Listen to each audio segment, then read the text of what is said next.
Welcome to the Barker Podcast Collection.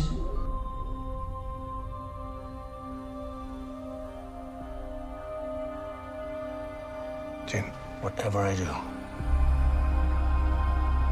it to protect you. So you understand? I understand.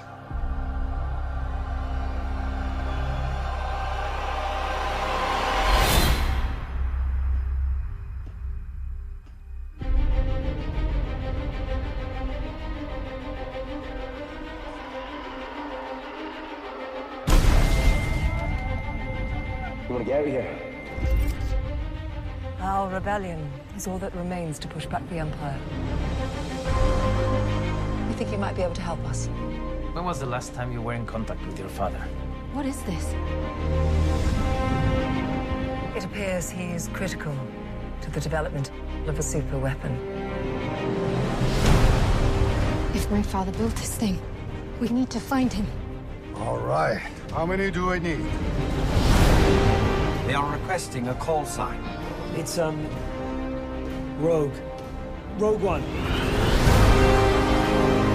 The power that we are dealing with here is immeasurable.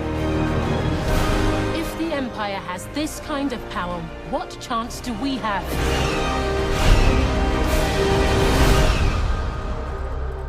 We have hope. Rebellions are built on hope.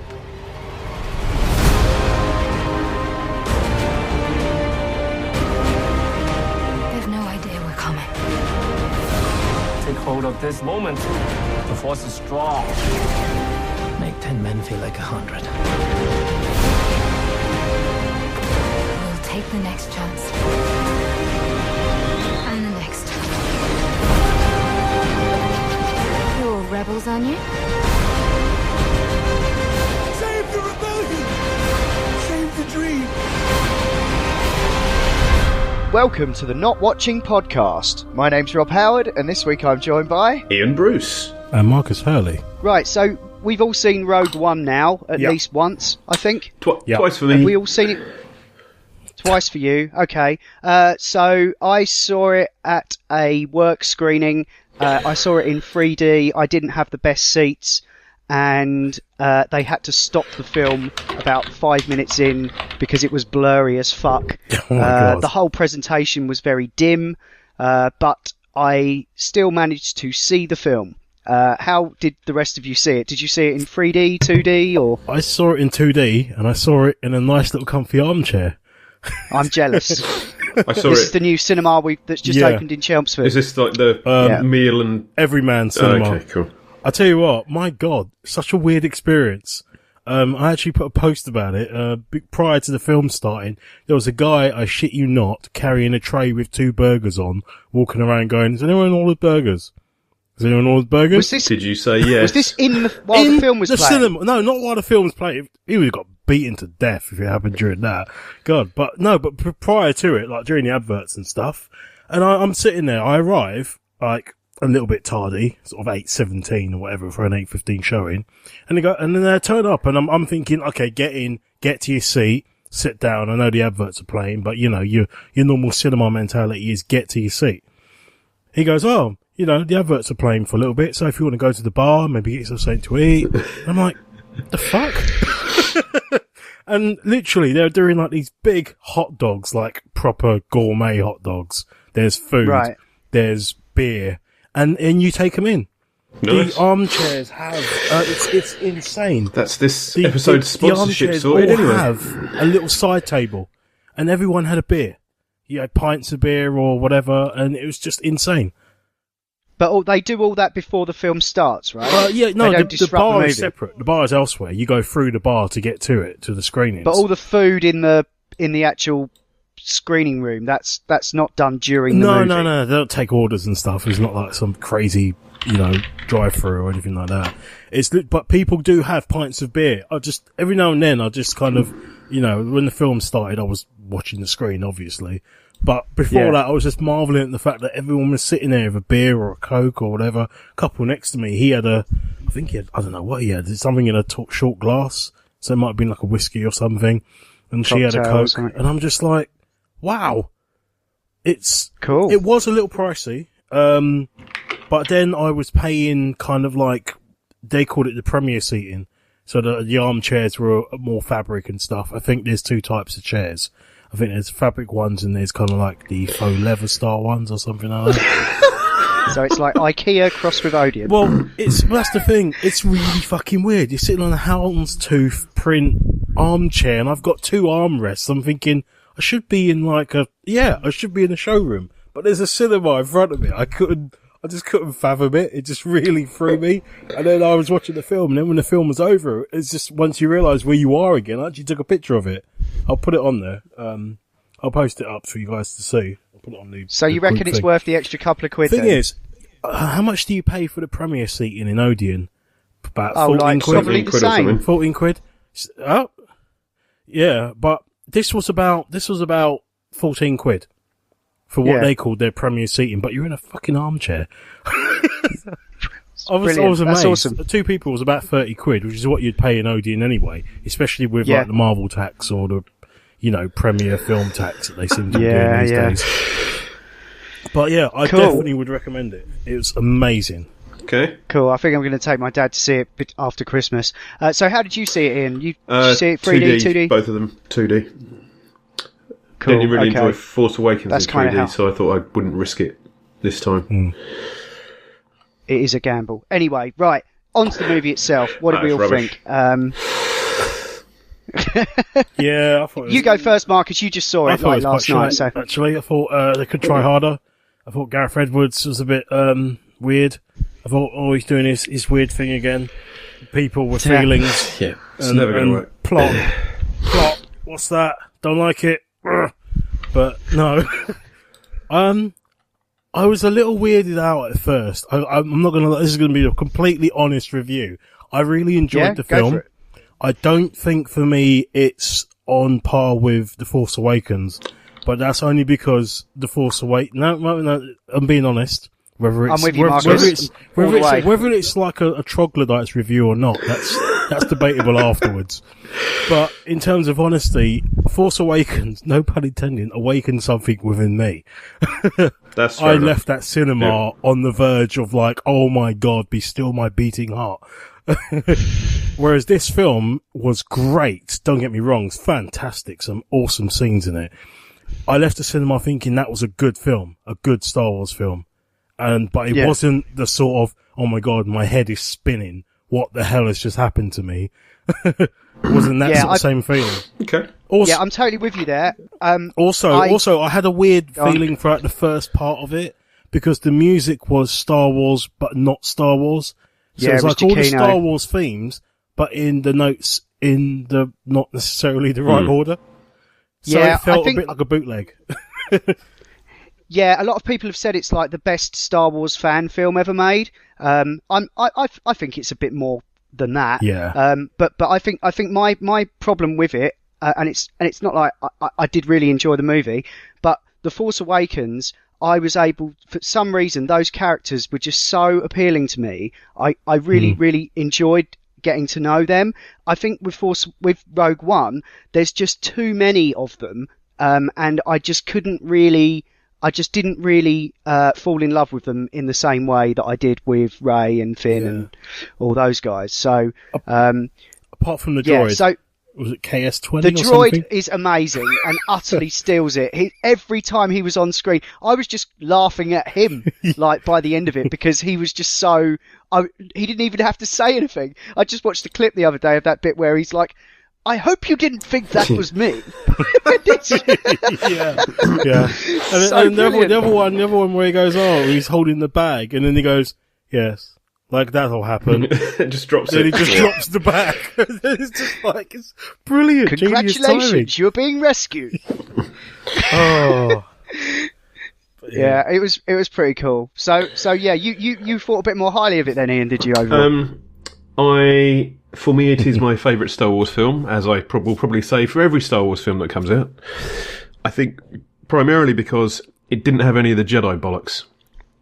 And I know the Jedi and the Skywalker dynasty make these movies, or make It did have a lot of Jedi. It did, but it wasn't. Though.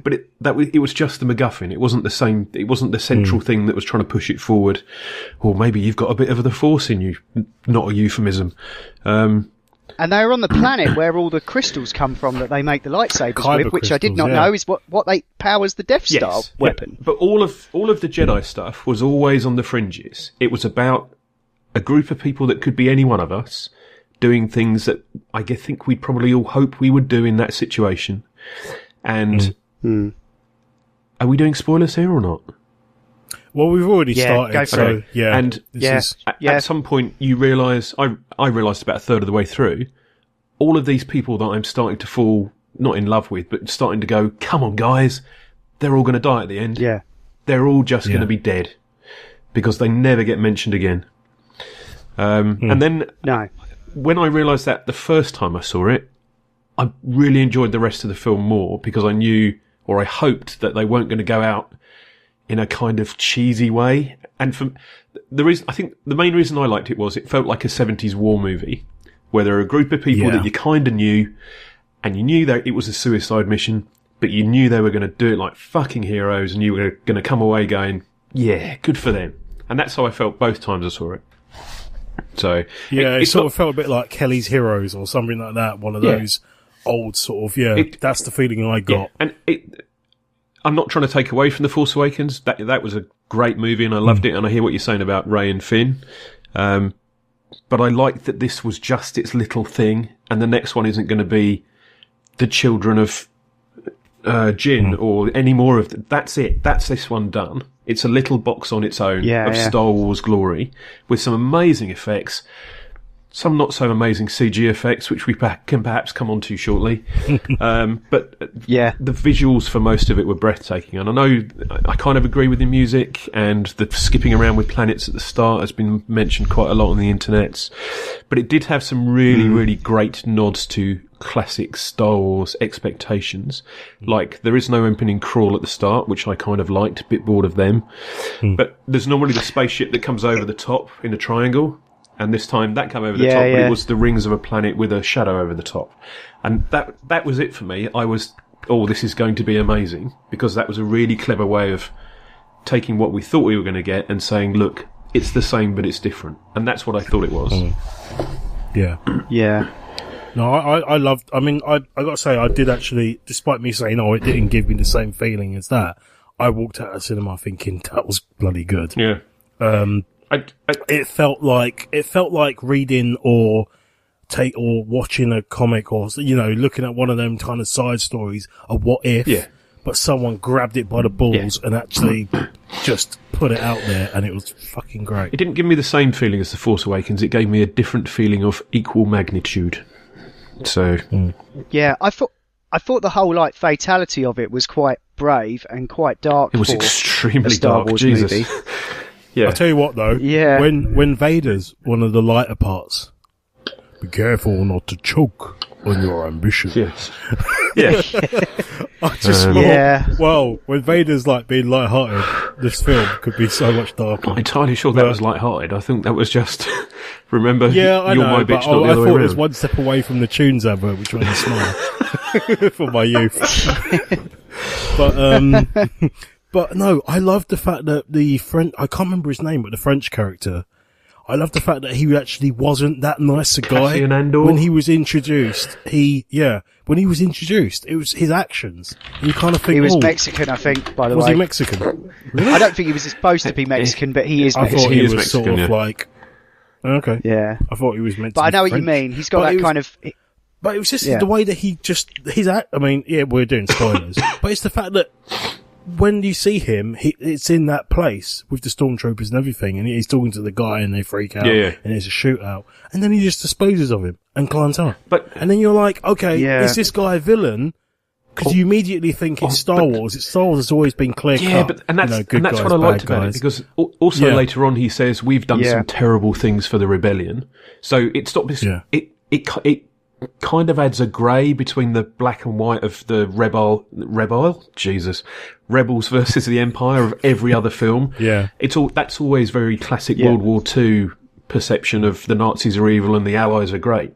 Yeah. But but this kind of it started blurring the lines a bit, and I really liked that because, as I think a number of us have, you certainly have, Rob. We have played Star Wars video games, especially the MMO Star Wars Galaxies a few years ago. Not going to do this for too long, but I enjoyed that because it was initially very difficult to play a Jedi. So you were just a farmer, a dancer, a medic, a soldier, anything else in the world apart from these Jedis. And actually, if you look at it, these worlds are pretty cool without the lightsabers and fucking midi-chlorians and yippee! Yeah, these are good worlds to be part of. And that's what this felt like for me. It reminded me of that. I did love the cameo from C-3PO and R2. Yeah, and the guys that... I thought that was more than enough. It's true, like you said, you didn't need a Jedi turning up in there. I thought apparently Chopper and the ghost from Rebels are in there as well. Yeah, I thought I one of the generals from Rebels, I think, or General Sudder there or something. Yeah, I was watching thinking, oh my god, this feels like I'm fairly sure it also had two of the pilots from New Hope, two of the squadron leaders that they were CG'd into the ships on this one. Like the wiring. Yeah, and Red 5 went down. Yeah. Leaving an empty seat for someone. Yeah. It had the guys from Tatooine who had their arms chopped off, or had his arm chopped off. Oh yeah, you want to watch yourself. That guy. Yeah. Did you spot, Marcus? I know you've been watching The Exorcist. Did you spot the blue commander guy? He's Ben Daniels. He's the guy who is the Exorcist in The Exorcist. Yeah. Oh wow. Cool. Yeah, I only know this because I was good. He had the tash, didn't he? Yeah. He didn't have a lot of lines early on, but he had some. I was looking at that tash thinking he looks a lot like Commissioner Gordon, but who the fuck is he? He looks familiar. Yeah. No, I only noticed because I was like, this guy's a really good actor when I was watching Exorcist going, what else is he in? Oh, Rogue One. I'll keep an eye out for him then. Yeah, no, I did appreciate the shades of grey. Definitely, it depicted the rebellion as what it is, I guess, a rebellion, and I think that kind of made the heroics shine all the more brighter. So I did appreciate that. All of the callbacks to the originals. We need to kind of get to the elephant in the room though, which is this CG. Just before we do, there are also a lot of call forwards. So. Realising why the Death Star had this massively glaring error in it. That was this provides awesome. the story for that. And the way that I don't think anybody really thought that this was the end of Rogue One was going to be exactly the start of A New Hope. I thought there was a massive gap between them. I really hoped it was. And that it was just fucking awesome. I just wanted to rush home and watch A New Hope, but didn't because it would have been more silly haircuts, and fucking. Although they did get they did get all the haircuts right towards the end, though. They were all going that way. Yeah. But and also, the opening crawl of A New Hope says the rebels have just, had a big victory against the Empire and stolen the plans to the Death Star. So it's in there. Like, you don't need the crawl in this movie because this film is based on the crawl of A New Hope. It's a pre-credit sequence of A New Hope. But I also, I think it's obviously in one of the earlier podcasts, but I jokingly said I'd love it if the end of this film was they get into that little blockade runner ship and they're all celebrating with champagne, and we're like, oh no, we know where this is going. Not quite celebrating with champagne, more fleeing in terror. Yeah. But it was still fantastic. Oh my god. I also really appreciated the callback to the prequels as reviled as they might be. Having old Jimmy Smits turn up, I was like, I do love the, hang on. I do love the Smits. That was awesome. Yeah, it was cool. Right, there's some great stuff in there. And then there's that scene basically with old Krennic. Ben Mendelsohn was brilliantly snivelling, I thought. Yes. And also Mads Mikkelsen was cool, just being Mads Mikkelsen. I guess he just has to turn up. They were all good. All of them were good. I couldn't really see any of them that did a bad job being their characters, and I felt that they were proper characters. And it was nice seeing Donnie Yen as well doing something interesting. He was quite fun. Although I couldn't tell you their names to save my life. their character names. Really? I could. Chiro? Chirrut Imwe. Ciro? Chirrut does it, yeah. Okay. Not reading them off the internet. And Gunman. No, I bet you're not. Fucking CG. Forrest then. Whitaker's character. We're gonna get. No, sorry. I was just going to say Forrest Whitaker's character shows up in Star Wars Rebels as a younger man, and also Clone Wars. That's what he's from, nice. basically. Okay. So we get to the scene with Krennic, and we see what looks like the back of Moff Tarkin's head, and I'm like, well, that's cool. And then he fucking turns round, and it's Peter Cushing back from the dead. Like, holy fuck. It was, I mean, I know there's the uncanny valley going on, but I almost found it distracting how good a job they'd done, really. Really? Okay. I mean, when it was just his face, it was kind of good. I mean, it was mind-blowing. I was like, wow. Obviously, the voice kind of breaks it a bit because it's not Peter Cushing's voice. And when he was kind of walking around, it was like, oh, that's a bit robotic. Doesn't look too lifelike. But I mean, you really didn't like it at all? I liked the reflection in the glass. I liked when he turned round, and I liked him most of the time. But some of the speech was just off. Just the way his mouth moved. And the way I didn't mind his voice, because I can kind of remember how he spoke and stuff. But sometimes his mouth, it was like he had a worm in his mouth or a mouth guard. It just didn't feel like his lips were doing and his jaw was doing what somebody actually speaking would do. Not all of the time, but enough for me to go, "Eesh," and look at something behind him instead of him. And let's not even get started on the other one. The problem is, no matter how good they do it, I mean, don't get me wrong, that was really good. It still felt not too dissimilar to when in one of the X-Men films and they had younger Patrick Stewart turn up. Yeah, but it still felt not much. I mean, even though the level of detail on his face was absolutely phenomenal, but it was always kind of fully lit, incredible, and there was no. It didn't try to hide it in the darkness or have a bit of a side shot or just anything to stop it being. Look, this is what we think we can do, but I think we can nearly do. You know, it just. The problem is the human brain spots CG and you kind of split, because I love CG movies. I've watched loads of them and I really love them. I think they're amazing. Yeah. But the moment you see a CG character mixing with real life, your brain goes, that's a CG bit. Okay. Watching a CG bit.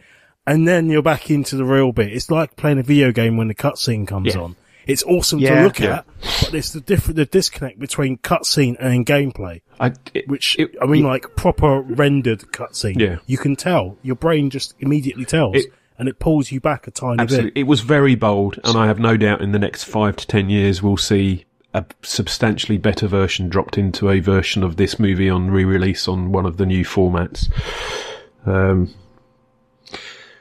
What about Leia at the end, though? Massive spoiler, everyone. I'm going to be rude with this, and I apologise in advance. I thought she looked a bit like a sex doll. Yes. I remember she had full lips and stuff like that in the original, but I just thought, hey, she's kind of cute, but in a sort of dodgy animation. Maybe I shouldn't click on this link at the side of my browser thing. Yeah. It was a bit weird. It was kind of like, the pop-up adverts. I have no idea what you're talking about. Yeah. I think it was like them doing a victory lap. It's like they'd done the Tarkin stuff and gone, oh, does that mean we can have Leia in it too? Yeah. And it almost the whole thing overshadowed it for me because it just felt like such a magic trick they had pulled off. They could have cut it because they did the same thing again, starting with the shot from the back. Yes. They could have cut it, and they could have just used a hand. They could have said, "Oh, this is Leia. You can see the robe, you can see the back of the buns, the back of the head," and just hand it to her, saying, "Milady, we got the plan," and then just do a voice. I think that would have been voice. It would have been so much. All better. of this stuff is starting to become like Jurassic Park, where Malcolm says they spend so much time wondering if they could. Could Nobody do it. thinks Yeah. about whether or not they should. Whether they should. And I think Cushing was good. That was extremely bold, and they did a marvellous job, but just didn't work for me. It's most of the people I work with, it worked for them. Some of them have problem with the shadows, and we do that kind of stuff, but not like that at work. So, but the layer stuff, Victory Lap is probably the best way of saying it, really. I would have been happier if they just left even just a shadow or a silhouette of her. She's got very distinctive hair, a bit like the three of us recording this podcast. And that would have been enough, because nearly everybody knows what happens next. You don't need to do the glory shot. And since when did she have freckles? She had freckles. What? Oh. I've only seen it once, so no. But it felt like I just watched a stand-up performer do a recall of a gag from earlier in the set, and just to sort of finish off the night. And it was like, yeah, but that wasn't really the point of this film, It's like in ILM just being like, just totally just patting themselves on the back, really, and for what benefit, really? I don't know. Alternatively, so I have to say, the Vader scenes did give me chills. Yeah, a lot of people have said that. Okay. That scene where it opened out and you had all the ridiculous amount of smoke and vapour coming out. Oh, I knew that was coming as soon as it was like majestic, wasn't it? And you saw him in a tank beforehand. I was like, fuck. And it was like, this looks like, was it Proust? David Proust? I don't know. Whoever they had playing him seemed a little more filled out. No, but they went for that kind of thing where he was like balder and whatever, and I was thinking, oh wow, they're doing that rather than making someone younger, like obviously because it's just before A New Hope. Because I was wondering when it was set, whether it was set like several months, several years before, and then the plans got lost, and then they found it. I was wondering where it would go, because at that point you don't really know, do you? They could have stuffed the plans into a ship, and it could have crashed into an asteroid and floated around for God knows how long. There were two people that played Vader, and neither of them were Prowse.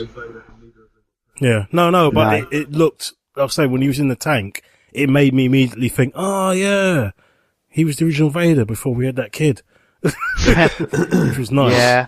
And then when he came out, and I just sat there and I literally sank in my chair a bit, thinking, oh God, that's good. That is good. Yeah. No, I really enjoyed it. It didn't quite have its hooks in for me, and it didn't have quite the amount of exterior, like real life drama going on that The Force Awakens had for me, which was, can they do it again, sort of. But it was definitely a cool movie, and all credit to Gareth Edwards. Yeah, redeemed I had a himself great for time, Godzilla, and I'm looking forward to seeing it again. Sure. Although I don't think any of the problems with Godzilla were because of him as a director. I think that was more in the script department. Absolutely, but his name gets attached to it, and that's always unfair. It's like saying David Fincher did a shit job with Alien 3. Yeah. I'm gonna go see the next Godzilla film because I'm curious. Yeah, I'm up for it. I'm going to see the next King Kong. That looks really good. Quite excited for that. That looks ace. That really does. Hilarious. Cool. Okay. Any final thoughts on Rogue One? I'll go see it. It's definitely worth a watch. Definitely worth a watch. I might even watch it again if it's still in after Christmas and New Year and stuff. I definitely want to go see it again. I think it's definitely going to be part of the collection. I've been holding off owning the Star Wars films because they keep releasing new versions and new versions. Then you're never going to own redone versions. There's going to be Rogue One Rogue Rouge edition or something by the end of the year. It's going to be in a red tin with like Rogue One and crossed out Rouge and then crossed that again Rogue. But oh my God, I definitely see that should be part of a box set. Definitely part of a collection. It's not going to be a box set, Marcus. There will never be a like box big enough. Personal box set, like a part of the collection. You've got all your They'll Star keep Wars messing films. it up. They'll go, we're going to make this film about Ewoks that was set before. Well, they can do that. 1. They can do that. You don't have to buy it. The box set will be. I'm not going to buy any more films ever again. Do you know what I was wondering? Where were the Bothams? Yep, that would be a good one. Also, many Botham spies died to bring us this news. Where were the Bothams? I was hoping, because we didn't see any, I was hoping they were going to call themselves the Bothams. They didn't. Maybe they forgot. I don't think they've ever been seen in any of the films. Didn't they steal the Maybe plans for they Return of the Florence. Jedi? Death Star. I think that was it. Yeah, that was it. Yeah. Did they? Oh. Wasn't. Yeah. That explains that then. My faux pas is past. It's okay. This has been the Not Watching podcast in partnership with notlistening.co.uk, where you can also hear myself, Marcus and Ian talk about video games and virtual reality on the Not Playing podcast, and Adam, Ash and Will talk about all manner of funny things on the Not Listening podcast. You can email us at notwatchingpodcast@gmail.com, or you can tweet at or follow us on Twitter at notwatchingpod. You can find the show notes for this show at notlistening.co.uk, and if you're listening to us on iTunes, then please do give us a review. Anyway, that's all for now. Thanks for listening. See ya!